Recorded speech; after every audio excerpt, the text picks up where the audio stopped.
थोड़ा अपनी लाइफ में डिसिप्लिन लेकर आओ बेटा।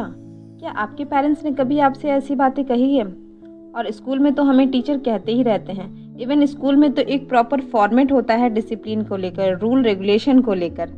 तो ऐसी भी क्या चीज़ है इस डिसिप्लिन में जो कि हमें बचपन से जवानी और जवानी से हमारे एडल्टहुड तक हर कोई हमें इसके बारे में समझाता और लेक्चर देते रहता है ना? चलिए आज समझते हैं डिसिप्लिन के बारे में। तो ये कुछ नहीं, सिंपली एक ऐसी आदत है जो हमें समय, ऊर्जा और संसाधनों का सही उपयोग करना सिखाती है। डिसिप्लिन से बाहरी नियमों का पालन नहीं है, बल्कि अपनी इच्छाओं, भावनाओं और अपने हैबिट को कंट्रोल करना भी है। अगर डिसिप्लिन इतना इम्पोर्टेंट है तो आप सोचिए कि सेल्फ डिसिप्लिन और कितना इम्पोर्टेंट हो सकता है ना? सेल्फ डिसिप्लिन सफलता की वह नींव है। यह हमें सिर्फ मेहनत नहीं बल्कि स्मार्ट वर्कर भी बनाता है। जो व्यक्ति अनुशासन को अपने जीवन का हिस्सा बना लेता है, उसके लिए किसी भी चुनौती को पार करना आसान हो जाता है। चलिए आज हम समझते हैं कि ऐसे ही किताब के बारे में जो न केवल हमें सेल्फ डिसिप्लिन का इम्पोर्टेंस समझा रहा है, बल्कि हमारे लिए एक मास्टर प्लान भी तैयार कर बैठा है जो कि 30 डेज का है। अगर आप ये 30 डेज चैलेंज लेते हैं सेल्फ डिसिप्लिन को डेवलप करने के लिए, तो आप देखेंगे कि आपके अंदर एक पॉजिटिव चेंज आ गया है, एक ऐसा मेरेकल चेंज जो आपको अपने लॉन्ग टर्म गोल के करीब लेकर जा रहा है। आइए समझते हैं इस पुस्तक को विस्तार में।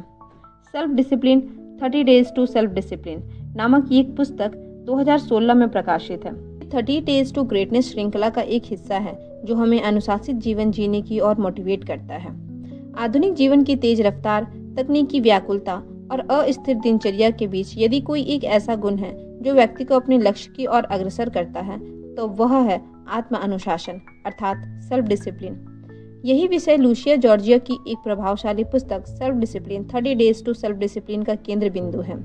यह पुस्तक एक 30 दिन की स्ट्रक्चर प्लान्स के माध्यम से हमको आत्म अनुशासन सिखाने और उसे दैनिक जीवन में स्थायी रूप से लागू करने के लिए प्रेरित करती है। तो चलिए सबसे पहले समझते हैं आत्म अनुशासन का परिभाषा क्या है और फिर जानेंगे कि उसकी आवश्यकता क्यों पड़ती है। लोग अक्सर आत्म अनुशासन को मजबूरी या खुद पर अत्याचार समझते हैं, परंतु ये वास्तविकता से बहुत दूर है। आत्म अनुशासन का अर्थ है स्वयं को नियंत्रित करने की शक्ति, ताकि आप शॉर्ट टर्म प्लेजर को छोड़कर एक लॉन्ग टर्म टारगेट को प्राप्त कर सके। लूसिया जॉर्जिया के अनुसार आत्म अनुशासन एक मांसपेशी की तरह होता है जिसे निरंतर अभ्यास यानी कि प्रैक्टिस से मजबूत किया जा सकता है। यह कोई जन्मजात गुण नहीं बल्कि सीखने योग्य स्किल है। संघर्ष या पीड़ा नहीं बल्कि एक ऐसा टूल है जो आपको अपनी कैपेबिलिटी का एहसास कराकर आपको आपकी मंजिल के बहुत करीब लेकर चला जाता है। इस धरती में ऐसा कोई नहीं होगा जो कि सेल्फ डिसिप्लिन के इम्पोर्टेंस को समझता ना होगा, लेकिन फिर भी हम में से ऐसे कई लोग हैं जो इसमें असफल हो जाते हैं। पुस्तक इस प्रश्न का उत्तर देते हुए कहती है कि अक्सर लोग आत्म अनुशासन की कमी के लिए समय की कमी, मोटिवेशन की कमी या आलस्य को दोष देते हैं, लेकिन ये सभी कारण लक्षण है, असली समस्या नहीं। असल समस्या है आंतरिक प्रतिरोध यानी कि इंटरनल रेसिस्टेंस। ये प्रतिरोध 3 रूपों में सामने आता है, जिसमें सबसे पहला है डर।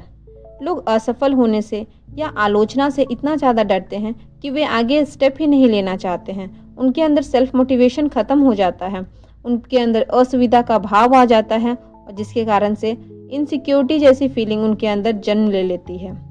दूसरा हमारा बिंदु है हैबिचुअल नेचर। अगर मैं बुकिश लैंग्वेज को छोड़कर थोड़ा सा कुछ जनरल वे में बात करूं, तो हमारे अंदर कुछ ऐसी आदतें होती हैं जिनकी जड़ें निकल आती हैं। हमें पता है कि वो आदत हमारे लिए बुरी है, लेकिन उसके बावजूद ना हम उसे छोड़ पाते हैं और ना ही हम उसे छोड़ने का प्रयास करते हैं। ये भी एक बहुत ही बड़ा असफलता का कारण है। Comfort zone of mind. तीसरा बिंदु हमें ये बताता है कि कैसे हमारा माइंड हमेशा कंफर्ट जोन में रहना चाहता है। उसे टेम्परेरी सोल्यूशन चाहिए, टेम्परेरी प्लेजर चाहिए, और एक टेम्परेरी प्लेजर कभी भी आपको लॉन्ग टर्म सक्सेस नहीं दे सकता है। और इस कंफर्ट जोन से हमारा माइंड हमें वापस निकलने ही नहीं देता है। अगर हम इस पुस्तक पर आगे नजर डालें तो हम पाते हैं कि जॉर्जिया की पुस्तक एक 30 दिन की चुनौती के रूप में रची गई है। हर दिन हमें एक विशेष अभ्यास, विचार या परिवर्तन पर काम करना होता है। पहला सप्ताह हमें सजगता और आत्मनिरीक्षण के बारे में सिखाता है। आइए इसे 1 बाय 1 समझते हैं। सबसे पहले समझते हैं सजगता अर्थात माइंडफुलनेस। इसका सिंपल मतलब होता है वर्तमान क्षण में पूरी तरह उपस्थित रहना और उसे बिना किसी जजमेंट के अनुभव करना। इसका मतलब है अपने विचारों, भावनाओं और शरीर के संवेदनाओं को जागरूकता के साथ महसूस करना, उसे बिना दबाए या बदले। यह एक ऐसी मानसिक अवस्था है जो हमें यहाँ और अभी में जीने की कला सिखाती है। इसके कुछ मूल सिद्धांत हैं, जैसे अतीत के पछतावे या भविष्य की चिंता में उलझने के बजाय अभी हो रही चीज़ों पर ध्यान देना। जो भी हो रहा है उसे सही गलत के पैमाने से ना तोलना, बस देखना और स्वीकार करना। अपने अनुभवों को जैसा है वैसा स्वीकार करना। माइंडफुलनेस कोई कठिन साधना नहीं, बल्कि एक जीवन शैली है। यह हमें हर पल को जीने की ताकत देती है, जिससे न केवल मानसिक शांति मिलती है, बल्कि हम अपने काम, रिश्तों और जीवन में अधिक संतुष्टि और संतुलित भी महसूस करते हैं। हमारा अगला बिंदु है आत्मनिरीक्षण अर्थात सेल्फ इंस्पेक्शन। इसका सिंपल मतलब होता है अपने भीतर झांकना, खुद को समझना, अपने विचारों, भावनाओं व कर्मों का ईमानदारी से मूल्यांकन करना। यह आत्मविश्लेषण की प्रक्रिया है जिससे हम अपने अच्छे बुरे गुणों, कमजोरियों, आदतों और अपने डिसीजन पर गहराई से सोच सकते हैं। यह एक तरीके का मानसिक दर्पण है जिससे हम अपनी असली पहचान को देखते हैं, वो भी बिना किसी दिखावे और बिना किसी बहाने के। आपने ज़रूर नोटिस किया होगा कि हम अक्सर दूसरों को समझने में समय लगाते हैं, लेकिन खुद को समझना ही भूल जाते हैं। आत्मविश्लेषण से हमें अपनी गलतियों का एहसास होता है और सुधार का नया रास्ता मिलता है। इसके अलावा हमें खुद की सोच और भावनाओं को समझने में स्पष्टता आती है, जो हमें एक बेहतर इंसान बनने की प्रेरणा देती है। आइए समझते हैं इसके लाभ को। सेल्फ इंस्पेक्शन के अनेकों लाभ हैं, जैसे कि आत्मविश्वास में वृद्धि होना, अपना इमोशनल कंट्रोल रखना, रिश्तों में सुधार, मानसिक शांति। और जैसे ही आपने मानसिक शांति को प्राप्त किया, आप देखेंगे कि आपके जीवन का उद्देश्य अब आपके सामने स्पष्ट है। पहले सप्ताह में आप स्वयं से जुड़ाव का महसूस करेंगे। आप क्या चाहते हैं, क्यों चाहते हैं और अब तक आपको क्या चीज़ रोकता आया है, इन सब के जवाब अब आपको मिलने लगेंगे। और पहले सप्ताह के आखिरी दिन तक आप खुद को ये कमिटमेंट दे चुके होंगे कि आप अगले 30 दिनों तक स्वयं से ईमानदारी रखकर खुद पर काम करेंगे, क्योंकि अब आपके विचार आपको नहीं, बल्कि अब आप अपने विचारों को चुन सकते हैं। 30 डेज ऑफ सेल्फ डिसिप्लिन के दूसरे सप्ताह में हम ये समझेंगे कि मानसिक अनुशासन का निर्माण कैसे किया जाए। इसके लिए सबसे ज़्यादा ज़रूरी है माइंडफुलनेस और अलर्टनेस। हर कार्य को करने से पहले एक क्षण जरूर रुकें और इस पर विचार करें, क्या यह मुझे मेरे लक्ष्य के करीब लेकर जा रहा है? अगर हाँ, तो बेशक इस काम को करें, लेकिन अगर आपका जवाब ना में आए तो अपने आप को वहीं पर रोक लेना ही आपके लिए उचित होगा। अगले बिंदु पर नज़र डालें तो यह है ना कहने की कला। बाहरी विकर्षण और आंतरिक लालच को रोकना आपके मेंटल डिसिप्लिन को डेवलप करने में आपकी मदद करेगा। जब आप इतना कुछ कर पा रहे हैं तो ज़रूरी है कि आप अपने आप को सेल्फ मोटिवेटेड रखें, और सेल्फ मोटिवेटेड रखने के लिए अगर ज़रूरत पड़े तो आप खुद को इनाम दें, लेकिन अपनी प्रोग्रेस को ज़रूर ट्रैक करें।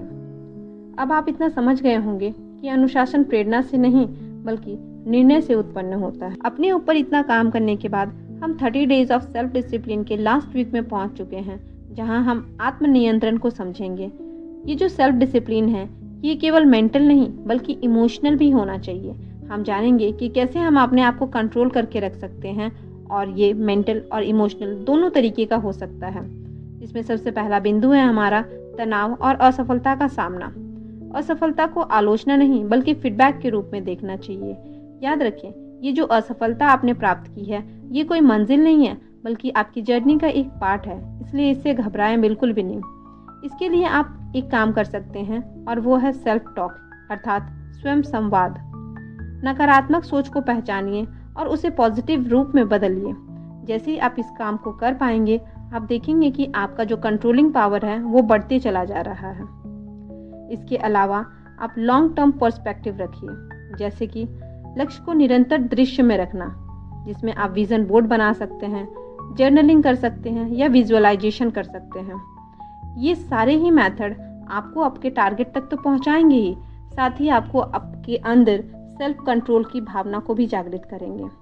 हमेशा याद रखें, आपका भविष्य आपके आज के छोटे से निर्णय में बसता है। डिसिप्लिन के पीछे के साइकोलॉजिकल फैक्ट को अगर हम समझना चाहें तो हम ये पाते हैं कि जो हमारा माइंड है वो डोपामाइन रिवॉर्ड सिस्टम पर आधारित है, जो तुरंत सुख को प्राथमिकता देता है। लेकिन इस 30 डे चैलेंज से हमने ये जाना कि सेल्फ डिसिप्लिन की प्रक्रिया प्रारंभ में कठिन परंतु लॉन्ग टर्म में हमें आसान लगती है। प्रोक्रास्टिनेशन का मुख्य कारण निर्णय भ्रम और भय है, ना कि आलस्य। इन सब के अलावा इस पुस्तक में ऐसी बहुत सी बातें हैं जो बेहद ही प्रभावशाली हैं। बेसिकली पर्सनली मैं इसे बहुत ही ज़्यादा एक्सपीरियंस कर पाई हूँ, जिसमें जो सबसे पहला है वो है, जो व्यक्ति स्वयं को नियंत्रित कर सकता है सही मायने में वही स्वतंत्र होता है। क्योंकि अब हम जान चुके हैं हमें पहले आदतें बनानी होंगी, फिर वही आदतें हमें बनाएंगी। रुकने से बेहतर है कि हर दिन थोड़ा सा आगे बढ़ें, क्योंकि अब आप खुद को क्या कहते हैं अब वही आपकी वास्तविकता बन जाती है। इसलिए हमेशा पॉजिटिव सोचें, पॉजिटिव बोलें, अपने चारों तरफ पॉजिटिविटी फैलाएं। ठीक ऐसे ही आपके पॉजिटिव सजेशन का हमारे कमेंट बॉक्स में स्वागत रहेगा। Thank you for listening. Thank you. Bye bye.